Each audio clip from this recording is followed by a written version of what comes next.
Olivia et David. Ils ont acquis cette ferme de la Goursaline en Haute-Vienne il y a bientôt 7 ans. Mais ils viennent de loin. Ils arrivent pour l'un de la haute finance suisse et de l'autre, pour Olivia, des cosmétiques de luxe. Donc rien à voir avec ce monde agricole, de la terre et de l'agrotourisme. Ils ont donc acquis ce domaine et en ont fait un petit paradis avec vraiment une grande diversité d'activités. Ils sont adorables, jeunes, adorables tous les deux, et plus leur petite fille. Et vraiment, je vous invite à les découvrir. C'est David qui va nous parler de tout ça, et avec une grande passion et une grande humilité.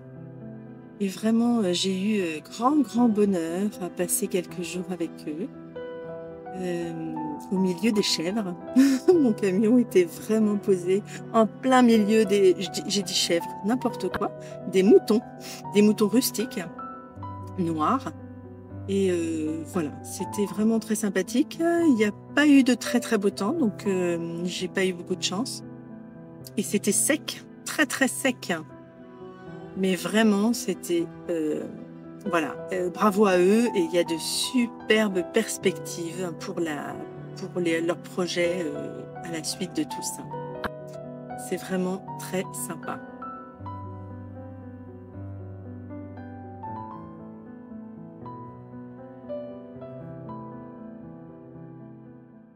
Bonjour David. Salut Nanou. Merci de m'accueillir chez vous, Olivia et toi. Avec plaisir. Donc nous sommes dans le sud de la Haute-Vienne, à la ferme de la Goursaline, C'est ça. à Bussière-Galant. Exactement. C'est ça? Oui. Bon. Et alors dans ce lieu, on va y revenir après, vous avez acquis ce lieu il y a 6-7 ans?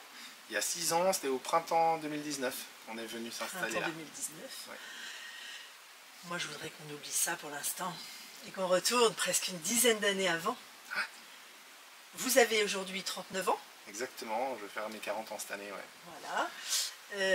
Mais il y a eu un tel changement à 360, hein, Ouais, on peut dire on ça. on peut le dire, que je pense que ça va intéresser beaucoup de monde de savoir. Donc, alors, tu nous emmènes en quelle année là, s'il te plaît? Alors, bon, moi j'ai rencontré Olivia en 2016, et puis on avait des vies très différentes de ce qu'on avait aujourd'hui. Moi j'ai travaillé entre 2003 et 2018 dans le domaine bancaire en Suisse. On vient de Suisse tous les deux, donc on s'est rencontrés là-bas et on a évolué dans ce milieu du luxe. Donc moi c'était dans la banque et Olivia c'était dans la cosmétique de luxe, d'abord dans l'hôtellerie de luxe, ensuite elle a bifurqué dans la cosmétique de luxe. Et puis on avait, je pense à ce moment-là de notre rencontre, on avait besoin de retrouver un peu de sens dans notre vie. Il y avait un certain mal-être qui s'était installé par rapport à nos professions, qui étaient en profond décalage avec des valeurs qu'on avait reçues de nos parents. Et puis on s'est très rapidement rendu au cinéma lors de notre premier rendez-vous pour aller voir un film. Et c'est là un petit peu qu'est née cette étincelle qui a déclic, embrasé, en fait. voilà, tout le reste. Ouais. Alors, c'est quoi ce film? Alors c'est le film Demain de Cyril Dion, qui n'est pas un film parfait, on peut lui trouver des choses à redire, mais pour moi ça a été un déclic parce que ça a été la première fois que j'ai regardé un film documentaire où on donne envie aux spectateurs de devenir acteurs pour ne plus participer à toutes les problématiques qu'on y expose. C'est surtout, excuse-moi de te couper, c'est surtout on montre les choses qui ne vont pas, voilà. Mais on montre aussi tout ce qui est possible de faire. faire. Voilà, tout ce qu'on peut faire. Et non seulement ça, mais aussi tout ce qui est possible de faire à échelle citoyenne. Parce qu'on a souvent tendance à montrer ce que l'on peut faire en termes de gouvernement, de grandes entreprises, et on ne rend pas forcément toujours responsable aussi les gens de ce qu'ils peuvent faire à leur échelle. Et je trouve ça intéressant parce que ça permet de s'approprier aussi ces problématiques et de participer à autre chose, quoi. On s'imagine souvent que c'est pas notre sort, on ne peut rien, on peut rien faire, et en fait non, pas du tout. C'est ça. On peut faire plein de choses. Exactement. Quand je fais maintenant une synthèse de la façon dont on vivait avant par rapport à celle dont on vit aujourd'hui et aussi tous les impacts que ça peut avoir, je me rends compte qu'il y a quand même énormément de choses qui ont été faites, qui ont changé. On n'a pas la prétention de changer la planète ou de changer la société en général, mais en tout cas, on peut vraiment avoir un effet de balancier qui est assez important. Donc vous avez vu ce film tous les deux ensemble? Oui. Et puis quand je suis sorti de ce film, pour moi ça a été un déclic. Tu avais quel âge? J'avais 2016, j'avais 31 ans. Et, donc bien installé dans ton métier. Tout à fait. Tu gagnais bien ta vie, ouais. Olivier aussi. Ouais. Et vous aviez une voie toute tracée. C'est ça, ouais. Elle a étudié dans une grande école qui s'appelle l'école hôtelière de Lausanne, qui est peut-être l'école la plus prestigieuse dans l'hôtellerie, le management hôtelier au monde. Et moi, j'ai commencé à travailler en 2003 dans des grandes banques en Suisse. Et puis là, au moment du film, ça devait faire 13 ans que j'étais dans ce milieu. Donc gestion de patrimoine, gestion de fortune. Ça fait quand même un certain bagage professionnel. Et avec tout le confort que ça peut procurer aussi. Donc il n'y avait pas vraiment de raison de remettre tout ça en question, en dehors du fait que je ne trouvais pas de sens dans ce que je faisais. Et donc quand j'ai vu ce film, pour moi ça a été un déclic. Je m'occupais d'une association pour des enfants en Haïti et depuis presque une dizaine d'années. Et j'avais une grosse frustration par rapport à cette association, c'était que je trouvais qu'on rendait les gens dépendants et qu'on ne leur apportait pas de solution long terme, qu'on ne leur apportait pas de moyens de se débrouiller par eux-mêmes. Et quand j'ai vu ce film, notamment la séquence sur la permaculture qui a lieu au Bec et Loin, pour moi ça a été une révélation. Je me suis dit c'est exactement ça dont ils ont besoin les gens là-bas. Je veux apporter la permaculture en Haïti. Alors je ne savais pas comment j'allais m'y prendre, puisque... Tu parles de la permaculture maraîchère là? Alors ça entre autres choses, parce qu'il y avait aussi toute la question de gestion humaine. Des ressources, des énergies et de la permaculture humaine. Donc, effectivement. Au grand sens du terme. Exactement. Et j'y connaissais pas grand chose et en fait ça a été comme une évidence. Mais bon, je partais avec un gros handicap, parce que on va en parler après, mais je savais ni bricoler ni jardiner, j'avais jamais fait quoi que ce soit de ma vie. Donc il a fallu commencer à zéro. Donc tu as tout appris. Alors, oui, donc vous n'êtes pas là encore, hein. Donc vous êtes où là? Là on est encore dans nos métiers, encore bien établis. On a discuté un petit peu de tout ça ensemble. Olivia m'a signifié qu'elle avait envie de s'impliquer aussi dans ces projets-là. Au début j'ai pensé qu'elle avait pété les plombs parce que je me suis dit c'est pas possible qu'elle s'intéresse à ça, parce que c'était une working girl qui se préparait le matin avec du rouge à lèvres, les cheveux bien lissés, un blazer, beaucoup de paires de chaussures, enfin voilà, c'était pas du tout son univers. Ouais, toi non plus, hein. Moi non plus. Après moi je connaissais plus Haïti que elle, puisque je m'y étais rendu quand même à plusieurs reprises, et c'est mon pays d'origine. Et puis là on s'est donné 2 ans pour se former, préparer un projet, lever des fonds avant de partir. Donc à partir de là, le compte à rebours il commence. Mais il y a déjà le changement de vie qui s'est amorcé, parce qu'on a déjà décidé qu'on allait quitter nos emplois pour se consacrer à ce projet de permaculture en Haïti. Tu m'avais pas parlé d'un burn-out avant? Alors ça c'est arrivé pendant ce processus. Ah, c'est pendant le processus. Ouais. Oh là, alors tu vas y venir là. Donc on a commencé dans la semaine qui a suivi cette projection. On s'est inscrit à une formation de permaculture, un CCP de permaculture. Donc c'est la formation de 2 semaines, de 72 heures minimum, qui est recommandée par les fondateurs de la permaculture. Et puis eh bien, on l'a fait ici. Ah voilà, ici, d'accord. On ne savait pas qu'un jour on allait finir par y vivre, mais on était venu se former ici avec Benjamin, qui est toujours aujourd'hui un peu un de nos mentors. On se lance dans cette formation qui a eu lieu en avril 2017. Donc entre le moment où on a eu ce déclic et cette formation, on n'avait pas envie d'attendre, donc on a déjà commencé à jardiner. On avait commencé à installer des jardinières sur notre place de parking, puisqu'on n'avait pas accès à un jardin. Et on s'est dit, c'est pas parce qu'on n'a pas de jardin qu'on ne va pas pouvoir cultiver. Donc on a commencé à entourer notre voiture de jardinières sur la place de parc, et on a cultivé. Et puis on faisait ça, et nos collègues entendaient parler de permaculture à longueur de journée dans les open space, et on avait vraiment, je pense, inondé nos collègues de cette permaculture. Et à un moment donné, il y en a un de mes collègues qui me propose de demander à sa grand-mère, qui avait 92 ans à l'époque, si elle pouvait nous prêter un morceau de son jardin, parce qu'elle avait un grand jardin, puis à son âge elle n'y allait plus, et donc il lui en a parlé, elle a accepté, et c'est là qu'on a commencé à avoir notre premier jardin, qui était à 100 minutes à peu près de là où on habitait. Et donc, vous êtes fait la main progressivement exactement. Pour mettre en application ce que vous aviez appris. Alors ce qui est important de comprendre, c'est que les jardinières, ça faisait peut-être 1 mètre, 2 mètres carrés. Le jardin qu'on avait chez cette dame qui s'appelait Janine, il faisait 25 mètres carrés. Et puis après, une fois qu'on avait bien commencé à jardiner sur ce petit jardin de 25 mètres carrés, on a commencé à jardiner chez les copains qui avaient des morceaux de terrain parce qu'ils n'en faisaient rien, puis nous on avait envie de pratiquer. Ensuite on a commencé à nous solliciter sur des conférences, parce qu'il faut comprendre qu'à cette époque-là, c'était pas encore très démocratisé, ce sujet de la permaculture, en tout cas en Suisse. En France, ça commençait un petit peu justement Benjamin à bien débroussailler ce sujet-là. Et puis on a commencé à discuter un petit peu de ça, puis en faisant des conférences, on a été sollicité pour d'autres projets un petit peu plus grands. Donc ça a été des projets de quartier, ça a été des projets de jardins partagés, des choses comme ça. Et nous on s'éclatait, on pratiquait tout ça. Et mine de rien, en faisant, on acquérait de l'expérience, on essayait d'optimiser aussi notre manière de travailler, etc., etc. Tout en travaillant en parallèle sur combien de temps ça? Ça a duré 1 an et demi à peu près. En travaillant votre projet d'Haïti? Voilà. Et puis pendant ce processus, en rentrant de la formation en mai-juin 2017, Olivia a fait un burn-out. Elle a eu une paralysie de Bell, c'est la moitié en fait, du visage qui se paralyse. Donc c'était un moyen de son corps de dire stop. Et puis moi je me suis occupé d'elle pendant ce burn-out. Suite à ça, elle a démissionné parce qu'elle avait besoin de se recentrer. Et puis moi, quelques temps après, une fois qu'elle avait été un peu guérie, j'ai fait moi-même un gros burn-out, beaucoup plus important cette fois.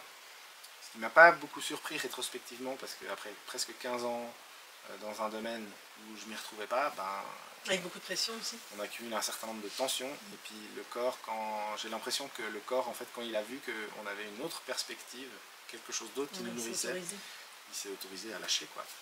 Et donc ça a été et puis il était peut-être là pour te dire, c'est le moment. Exactement. Maintenant, on y va, arrête. C'est ça. Et donc là, ça a été long pour moi, ça a duré un peu plus d'1 an. J'avais perdu 10 kilos, j'étais déjà beaucoup plus fin que maintenant à l'époque. J'avais des convulsions, quand je me levais, je tombais dans les pommes, enfin, c'était vraiment fort. Et en fait, je crois que ce projet en Haïti, cette perspective de changer de vie, d'avoir vraiment trouvé un sens dans la direction que je voulais donner à ma vie, ça vous a aidé à vous construire tous les deux. Ça m'a donné la force, ouais. Et puis Olivia, elle s'est beaucoup occupée de moi, elle a beaucoup porté pendant cette période-là. Elle travaille toujours, elle. Alors elle avait cessé de travailler, donc elle avait démissionné, mais elle faisait des petites missions de temps en temps à gauche à droite. Et puis moi par contre j'étais en arrêt total, et là je pouvais vraiment prendre du temps pour moi. En parallèle on continuait à faire nos projets.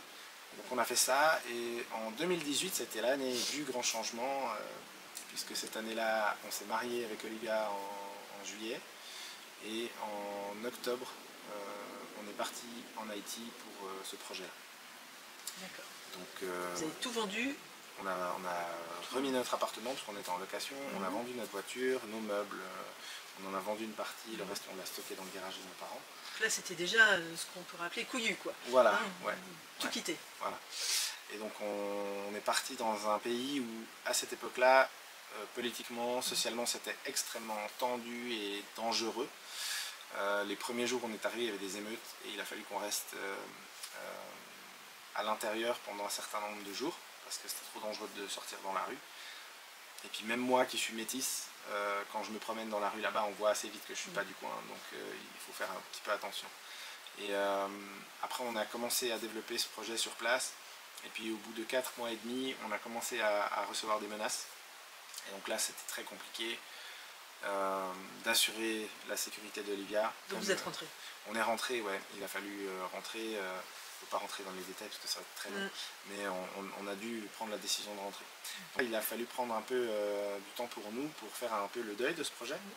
On avait mis nos vies entre parenthèses pendant 2 ans, et donc il fallait qu'on digère un petit peu tout ça. Pour Olivia, c'était peut-être plus difficile que pour moi, dans le sens où moi je m'étais occupé de ce projet pendant 10 ans, et c'était un peu l'étape de fin.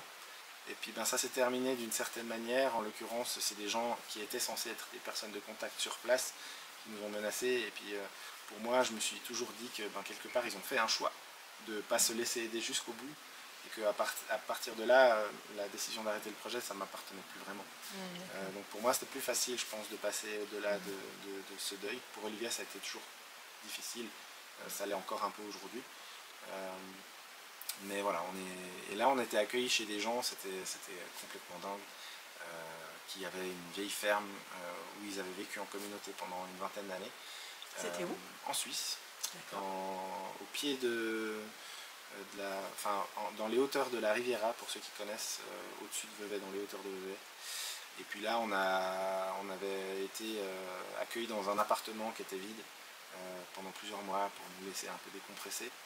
Et donc ces gens sont devenus finalement des amis, on a commencé à reprendre un peu le goût à nos projets de permaculture parce qu'on a fait un jardin avec eux. Ça nous a permis aussi de rebondir tout de suite, et pas forcément de se morfondre. Et pendant cette période, j'avais dans ma tête la ferme de la Goursaline qui apparaissait comme ça. Parce qu'avant de partir en Haïti, plusieurs mois avant de partir, j'avais vu que Benjamin avait mis sa ferme à vendre. Le temps est passé entre deux, je pense qu'il s'est bien passé pas loin d'une année. J'étais à peu près certain qu'il avait vendu sa ferme. Et donc j'ai contacté Benjamin. Je me disais, bah, si on ne rebondit pas maintenant, on retrouve la vie d'avant, bureau, et il va falloir de nouveau beaucoup d'efforts pour s'extraire de cette vie-là. C'était un peu le moment charnière où on pouvait prendre la tangente, ou alors on revenait dans le circuit comme avant, et puis ça allait être plus compliqué d'en ressortir. Donc Benjamin me contacte et il me dit, écoute, oui, ma ferme était à vendre, j'avais failli la vendre, puis finalement j'avais plus le cœur à le faire parce que j'avais pas l'impression que les gens allaient en faire quelque chose de chouette. Du coup, je l'avais retirée du marché et là je m'apprêtais à la remettre en vente. Puis je lui explique ce qui s'est passé, parce qu'évidemment il savait qu'on allait partir en Haïti. Et il me dit, écoute, bah, vu que vous n'avez pas de logement fixe, nous on n'habite plus depuis 2 ans à la ferme. Les voisins ont la clé, si vous voulez, vous venez vous installer, et puis si vous trouvez quelqu'un d'assez fou pour vous prêter les sous, ben, restez quoi. Donc on a fait le voyage, on est venu visiter une première fois, puis ensuite on est venu s'installer au printemps justement. Et là on a commencé à travailler sur ce projet-là. Donc je pense qu'on a fait le business plan le plus rapide de toute la galaxie. On a été voir des banques, et puis à un moment donné on a vu un banquier, il avait lu tous les chiffres. Il avait fait une formation agricole, il avait une formation de juriste, il avait un profil un peu atypique comme ça. Et en sortant de l'entretien, j'ai dit à Olivia, si ce n'est pas eux, ce sera personne. Et effectivement, quand on a commencé à recevoir les réponses, on a eu des non, et quand ça a été eux, ça a été oui. Et donc on est resté, on s'est installé là. Et nous, on avait un projet qu'on voulait développer qui soit basé sur l'autonomie le plus possible, pour plusieurs raisons. Donc la première raison... Donc on revient maintenant en fait. À ici. On revient ici. Voilà. Alors je précise quand même que nous ne sommes pas dans votre lieu d'habitation. Hein. Oui. Je ne sais pas si je l'ai dit. Non. Non, hein. Non, pas encore. On est dans une yourte, une très jolie yourte, hein, très agréable, que vous proposez à la location. Mais c'est une petite partie de tout ce que vous faites sur le domaine. C'est ça. Donc le projet de départ. Vas-y. Alors le projet de départ, c'était qu'on voulait être le plus autonome possible. Et il y a 6 ans, ça. Il y a 6 ans. Pas pour être en autarcie, parce que je pense que l'autonomie, en fait, elle est collective. Mais le fait d'être le plus autonome possible, ça permet d'encaisser mieux les chocs. Et on sait quand même qu'on va au-delà, au-devant en tout cas, de plein de problèmes en termes de société. Les scientifiques nous le disent, le changement climatique qui s'accélère, donc il y a forcément des choses qu'il va falloir préparer. Et donc nous, on voulait être le plus autonome possible pour ça, et en même temps avoir un projet qui se construit graduellement au cours des années, pour les 15-20 prochaines années. On avait aussi envie de pouvoir accueillir des gens, on ne voulait pas avoir notre petit coin de paradis juste pour nous. Dans le fait d'accueillir des gens, l'idée c'était d'essaimer. Parce que je ne pense pas qu'on puisse changer vraiment les gens en leur disant il faut que vous fassiez ci ou ça. Je pense que le meilleur moyen en fait, de changer les gens, c'est de les inspirer. Et pour inspirer le mieux, je pense que ça passe par l'expérience. Merci de le faire aujourd'hui. Avec plaisir. J'espère en tout cas qu'on le fait de la meilleure des manières. En tout cas, on y met beaucoup d'énergie et de cœur. On essaie vraiment de faire les choses avec beaucoup de conviction aussi. Et on espère que ça transparaît. Il faut bien préciser que, donc, à part vous aviez appris la permaculture maraîchère, mais le bricolage et tout ça, alors, enfin, il y a plein de choses quand on a un domaine. Alors, il y a de la forêt, ouais. il y a des prairies, il y avait des vieux bâtiments, enfin, il y avait des bâtiments, des structures. Ouais. Votre maison était là, mais il y avait beaucoup à refaire. Une maison en A, c'est ça, ouais. hein, bioclimatique. Exactement. La yourte ici, elle y était? La yourte y était, elle était par contre en mauvais état. Voilà, donc ça faisait 2 ans que c'était inhabité, donc ouais. Il y a plein d'arbres partout, enfin, la végétation avait repris le dessus. Donc quelqu'un qui n'est pas bricoleur, qui sait... Enfin, j'ai du mal à voir, donc là je pense que je ne suis pas la seule. Explique un peu. Alors, bon, nous on a toujours mis l'accent sur le fait que si on n'arrive pas à apprendre de nous-mêmes, on aime se former. Pour moi c'est très important. On veut souvent faire l'économie d'une formation et à mon sens, en tout cas dans notre expérience, c'est une erreur. Parce que en fait, faire une économie d'une formation, c'est peut-être faire des erreurs qui coûtent plus cher finalement et qui nous font perdre plus de temps que de faire une formation. Si c'est pas une formation, c'est au moins d'être accompagné par quelqu'un qui sait ce qu'il fait en amont. Et donc nous, on avait, pour le projet Haïti, la formation était très importante parce que quand on allait se retrouver là-bas, on allait avoir personne et pas de ressources. Donc il fallait qu'on sache faire du maraîchage, il fallait qu'on sache faire de l'éco-construction, donc on s'est formé notamment en maraîchage dans le Gers, on s'est formé à l'éco-construction en Calabre, en Italie, etc., etc. Et donc quand on est arrivé ici, on avait des connaissances théoriques qui étaient assez importantes, qui nous permettaient de planifier et de mettre en action un projet, mais on manquait beaucoup de pratique. On n'avait jamais géré 3,5 hectares. En Haïti, le projet c'était sur 5-6 mm², c'était beaucoup plus petit que ça, et ça n'avait pas du tout la même portée. Et comme le projet a été de toute façon avorté à un moment donné, on n'a pas pu aller jusqu'au bout de notre expérience. Là où par contre ça nous avait servi, c'est que Haïti est tellement difficile, c'est tellement difficile de se faire un café le matin. Tu dois aller chercher de l'eau, la faire bouillir, ensuite il faut trouver de quoi allumer un feu pour pouvoir faire chauffer ta cafetière, et puis ensuite tu peux boire ton café, quoi. Vous avez appris la débrouillardise. Exactement, en fait, exactement. Que rien n'arrive comme ça. C'est ça. Et ça, je crois que ça a été un facteur clé parce que ça nous a permis d'être patients. Et je disais quand on était en Haïti que Haïti t'apprend la patience. Et ça, pour moi, ça a été un facteur clé parce que je suis pas toujours quelqu'un de très patient. Et pour le projet qu'on avait là, il fallait beaucoup de patience. Donc on est arrivé, et un des cadeaux qu'on a eu en arrivant ici, c'est que nos voisins sont en autonomie depuis 40 ans. C'est des gens qui sont nés dans le village, qui ont fait ce qu'on a fait avec 40 ans d'avance, et qui avaient beaucoup de choses à partager quand on est arrivé. Et ça a été Ils sont toujours là. Ils sont toujours là, on a une relation qui est très très forte.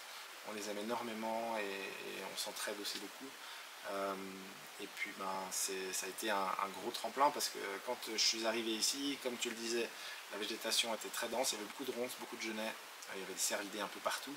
Il a fallu reprendre un petit peu ces espaces, y compris dans le jardin potager. Et donc ça veut dire des jours et des heures de débroussailleuse, de choses comme ça. Et quand on ne sait pas utiliser une débroussailleuse, il y a eu une anecdote moi qui m'a beaucoup marqué au départ, c'est que j'y suis allé peut-être 5 ou 6 fois dans l'après-midi chez mon voisin. Soit parce que j'avais cassé le fil de ma débroussailleuse et je n'arrivais pas à le remettre, soit je n'arrivais pas à la démarrer, soit j'avais un réglage mais je n'arrivais pas à la régler, donc il m'aidait pour les réglages. Chaque fois qu'on avait un problème, nos voisins étaient là pour nous filer un coup de main ou nous donner des conseils. Et pour moi, ce qui a été marquant aussi, c'est qu'ils ont fait preuve d'énormément de patience et de transmission vis-à-vis de nous.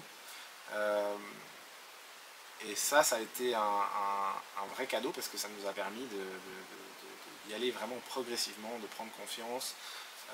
Ils ont toujours été de bons conseils et ils ont toujours été très soucieux de nous aider, de nous donner des conseils dont on avait besoin au mieux pour le développement de notre projet. Donc ça, c'était vraiment c'était un trésor, quoi. Alors, qu'est-ce qu'il y avait dans ce projet? Alors nous, on a une entreprise, hein, ça c'est important de le dire. L'entreprise, elle n'est pas agricole. Nous, notre projet, il est surtout touristique. Donc on a des gîtes. Au tout départ, on en a eu 3. Il y a une yourte. Voilà, il y a une yourte, il y a un chalet en fût. Un chalet en bois, oui. Voilà, il y a une cabane en terre-paille. Aujourd'hui, maintenant, on a une caravane et puis une autre yourte mongole. Et puis on va avoir un 6e gîte au printemps prochain qui sera une tiny house. Mais au départ, il n'y avait que 3 habitations pour la location, qu'il a fallu rénover énormément parce qu'elles n'étaient pas faites pour accueillir du public. Et on a commencé l'activité en 2020, juste avant le Covid.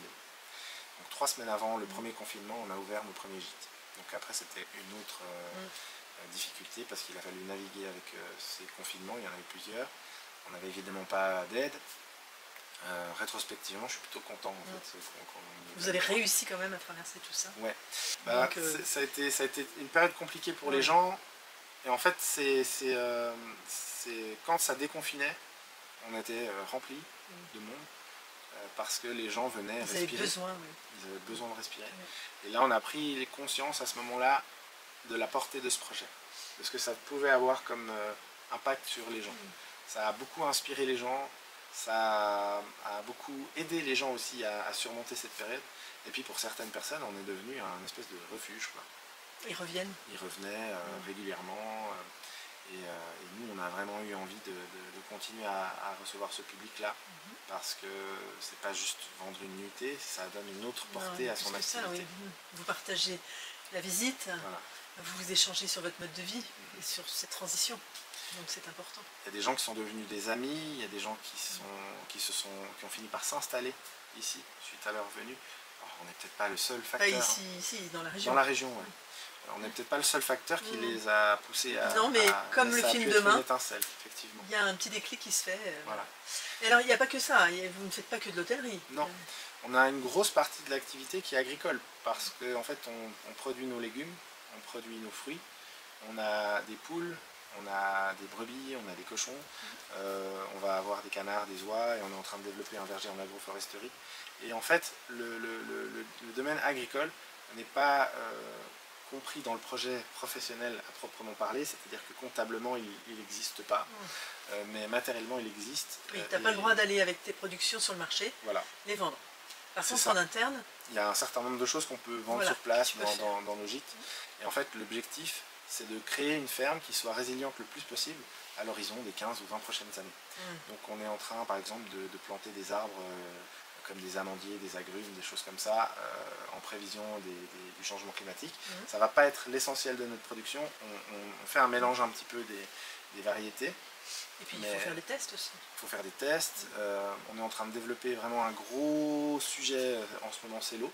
Donc on prévoit de stocker à peu près 60 000 litres d'eau dans les années qui viennent, pour pouvoir toujours irriguer le jardin, irriguer les arbres fruitiers quand on a des grosses périodes de sécheresse. Et aujourd'hui vous avez un forage quand même. On a un forage, oui. Donc on a une autonomie en eau qui est déjà très importante, puisque là par exemple on est dans une période très sèche. Malgré qu'il pleuve, qu'il n'est plus une partie de la nuit. Aujourd'hui oui, mais c'est vrai que mais sinon c'est très sec. Sinon c'est très sec, et là tout l'été on a pu alimenter 6 habitations plus le jardin avec le forage, donc c'est pas anecdotique. On a aussi un projet qui tourne autour de la formation. Donc on accueille des stagiaires, on accompagne ces stagiaires sur la création de projets comme les nôtres. Et puis on a en arrière-saison d'autres activités comme des retraites qu'on donne. Voilà, donc ça fait pas mal de casquettes. Et puis c'est hyper enrichissant pour nous, on apprend chaque année de nouvelles choses. Alors si on fait un arrêt sur image là, Olivia n'est pas là parce que y a la petite, elle a 2 ans et demi. Ouais. Et puis plein, il faut faire tourner les gîtes, il faut faire tourner, enfin bon, il y a beaucoup de travail. Donc si on fait un arrêt sur image là, si vous regardez tout votre changement de vie, tout ce que vous avez fait, quel regard vous avez? Moi quand je fais des visites et que j'explique aux gens le cheminement, tout ce qu'on a fait, ce qu'on a fait hier, ça me fait toujours quelque chose. Parce que je réalise le chemin qui a été fait. Au travers de nous aussi. Exactement. Moi, je te l'ai dit, en fait, j'ai pas de mots, je suis hyper impressionnée en fait.